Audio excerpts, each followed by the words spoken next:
Action Namibia is a coalition of organizations and individuals united in their plight to ensure access to information for every citizen. In an environment where you don't have access or you don't have sort of a formalized access to information dispensation, any information goes, and that's exactly what we're seeing. I mean, that's what we're seeing, sort of an upswelling in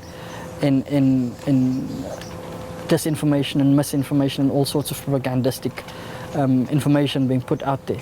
And we see a lot of this around sort of the state of the economy and society and so on, where we just have to go by government's word, and then something else comes out that actually proves that the economic situation is actually worse, and it's not these green shoots that we're always being told it will swing upwards and things will improve this year. No, I mean it's very clear. I mean, if you just look at the data and so on, things aren't improving. So you have this, and then you have a situation where then, because of these sorts of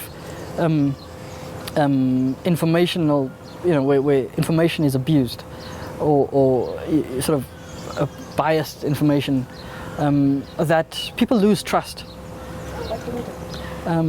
People start losing trust in what the government is saying and telling it, what officials are saying, because they're not being honest, they're not being forthright with the information. So then you have a loss of trust, and you can actually see this if you look at the Afrobarometer surveys and you look at the sort of how people perceive government's handling of the economy and so on.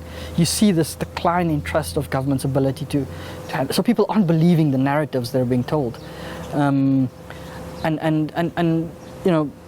there's a general culture and atmosphere of distrust of the sort of what people are being told.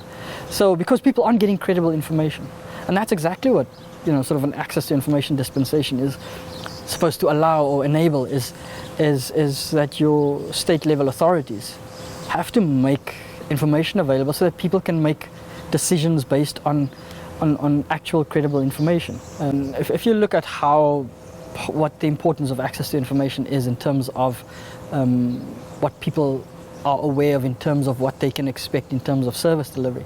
I mean, you have these big gaps just across the state sector, from local to national level, where if there had been greater transparency, if that people actually had the information that they need at all these levels, and if sort of the information that say the media needs in order to report effectively and to disseminate information effectively, it makes a big difference. I mean, there's a very good, there are very good case studies out there for how this. So I mean, it has a real impact on service delivery, from healthcare through to sort of provision of drought aid, things like these. Let's see what's inspired illustrator Dudley Vile in this week's Dudley's Doodles.